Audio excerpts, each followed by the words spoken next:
आइए आइए भैया, अच्छी अच्छी चिड़िया ले जाइए।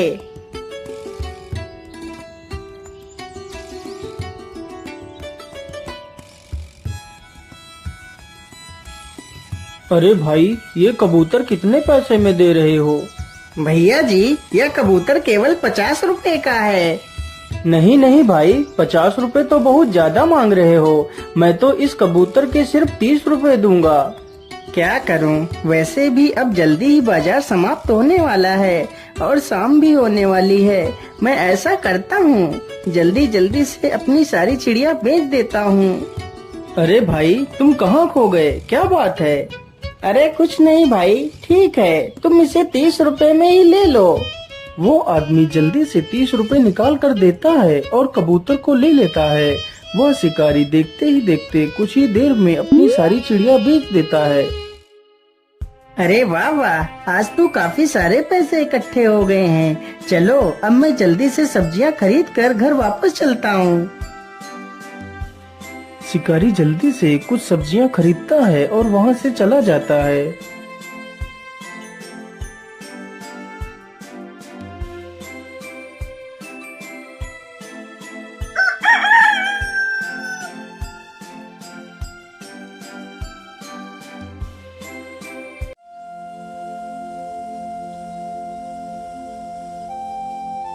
अजी, सुबह हो गई है और कितना सोओगे आप? क्या आज आप शिकार पर नहीं जाओगे? हाँ हाँ भाग्यवान, जाता हूँ, अभी जाता हूँ। शिकारी चुपचाप अपना जाल उठाता है और जंगल की तरफ निकल जाता है।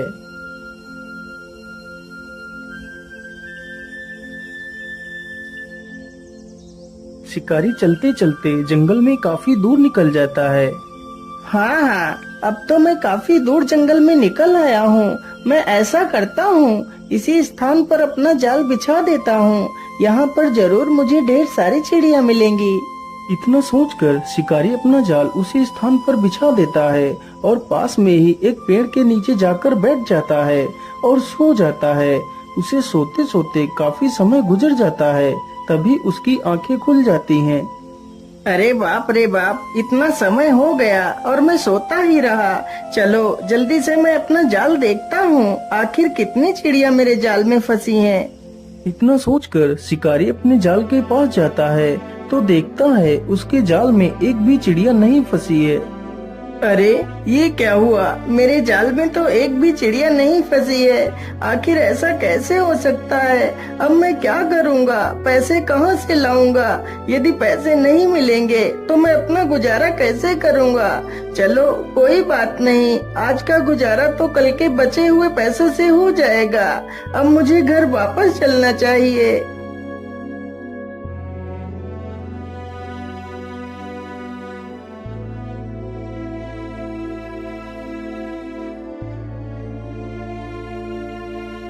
अगली ही सुबह शिकारी जल्दी उठ जाता है और जाल लेकर जंगल की तरफ निकल जाता है।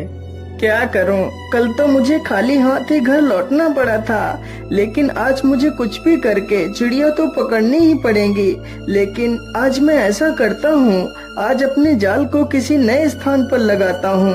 ये सब कुछ सोचते हुए शिकारी जंगल में एक नए स्थान पर पहुँचता है। हाँ हाँ, यही स्थान ठीक रहेगा। मैं यहीं पर अपना जाल बिछा देता हूँ। इतना सोचकर शिकारी फिर से अपना जाल बिछा देता है और पेड़ के नीचे जाकर बैठ जाता है। अरे नहीं नहीं, मैं इस बार नहीं सोऊंगा। इस बार मैं अपने जाल पर नजर रखूंगा, आखिर मेरे जाल में चिड़िया क्यों नहीं फंस रही हैं। तभी देखते ही देखते कुछ ही देर में उसके जाल में कई सारी चिड़िया आकर फंस जाती हैं। तभी एक लोमड़ी उसके जाल के पास आती है और जाल को पकड़कर खींच लेती है, जिससे जाल में फंसे सारे कबूतर फर से उड़ जाते हैं। अरे रे रे दुष्ट लोमड़ी, ये तूने क्या कर दिया? मेरे सारे पंछियों को तूने छुड़ा दिया। मैं तुझे जिंदा नहीं छोड़ूंगा। शिकारी जल्दी से एक डंडा उठाकर लोमड़ी की तरफ दौड़ता है। लोमड़ी तुरंत वहाँ से भाग खड़ी होती है। बेचारा शिकारी उसका पीछा करते करते काफी दूर निकल जाता है। लोमड़ी देखते ही देखते जंगल में एक झाड़ी में घुस जाती है। अरे बाप रे बाप, इसके पीछे भागते भागते तो मेरी सांस ही फूल गई, लेकिन लोमड़ी तो हाथ नहीं लगी।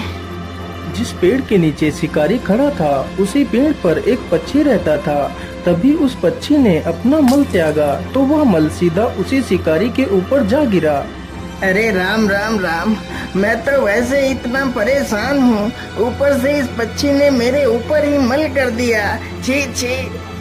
तभी शिकारी अपने हाथों से ही उस मल को साफ करने लगता है। अरे ये क्या, ये मल तो सोने की तरह चमक रहा है, कहीं यह सोना ही तो नहीं?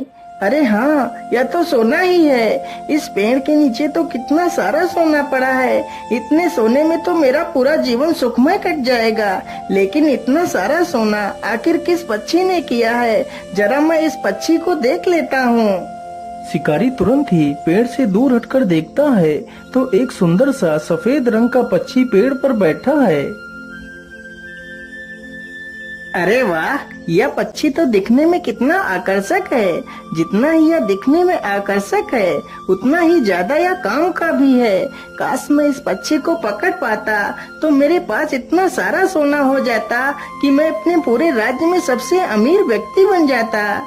इतना सोचकर शिकारी के मन में लालच आ जाता है और शिकारी जल्दी से उस सारे मल को इकट्ठा कर एक पोटली में बांध लेता है। मैं ऐसा करता हूँ, कल सुबह आकर अपना जाल इसी पेड़ के नीचे बिछा दूंगा और इस पक्षी को पकड़ लूंगा। इतना सोचकर शिकारी जल्दी से पोटली लेकर अपने जाल के पास जाता है और जाल लेकर अपने घर की ओर वापस चला जाता है।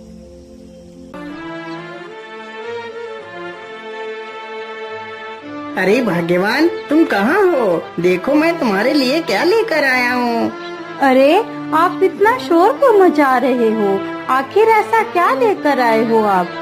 तभी शिकारी उस पोटली को खोल देता है। उसकी पत्नी पोटली में इतना सारा सोना देखकर हैरान रह जाती है।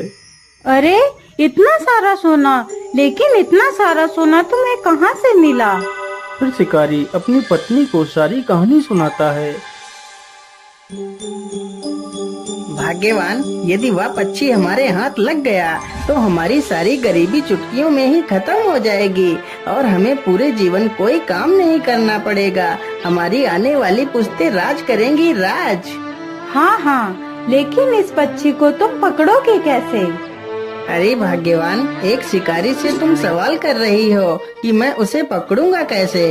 अरे जैसे मैं बाकी पक्षियों को पकड़ता हूँ वैसे ही उसे भी जाल बिछाकर ही पकड़ूंगा।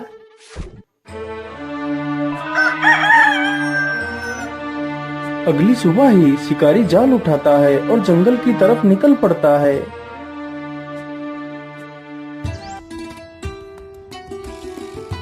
शिकारी चलते चलते उसी पेड़ के पास पहुंच जाता है जिस पेड़ पर वह पक्षी रहता था। चलो जल्दी से मैं अपना जाल बिछा देता हूँ और दूर झाड़ियों में जाकर छिप जाता हूँ। शिकारी जल्दी से अपना जाल पेड़ के नीचे बिछा देता है और दूर जाकर झाड़ियों में छिप जाता है। अरे ये क्या, आज तो मेरे पेड़ के नीचे इतने सारे अनाज के दाने बिखरे हुए पड़े हैं। मैं ऐसा करता हूँ, आज मैं इन्हीं दानों को खाकर अपनी भूख को शांत कर लेता हूँ। इतना सोचकर बेचारा पक्षी पेड़ के नीचे बिखरे दानों के पास जाता है। तभी वह उसी जाल में फंस जाता है।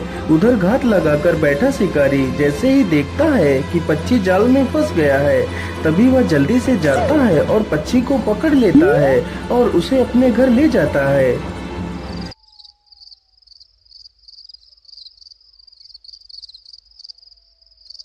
अरे भाग्यवान, देखो देखो, मैं उस पक्षी को पकड़ कर ले आया हूँ। अरे वाह वाह, आपने तो कमाल ही कर दिया।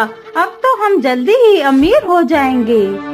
लेकिन भाग्यवान, हमने पक्षी को तो पकड़ लिया है, लेकिन मेरे मन में एक डर बैठ गया है। अजी, अब आपके मन में कैसा डर बैठा हुआ है?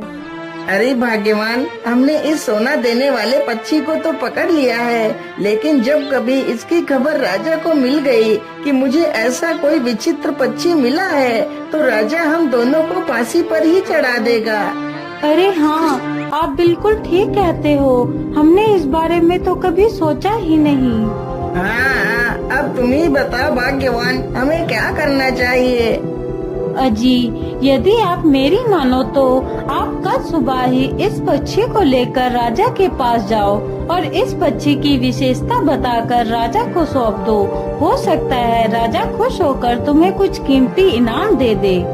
हाँ हाँ भाग्यवान, तुम बिल्कुल ठीक कहती हो। मुझे ऐसा ही करना चाहिए। मैं कल सुबह ही इस पक्षी को लेकर राजा के पास जाऊंगा।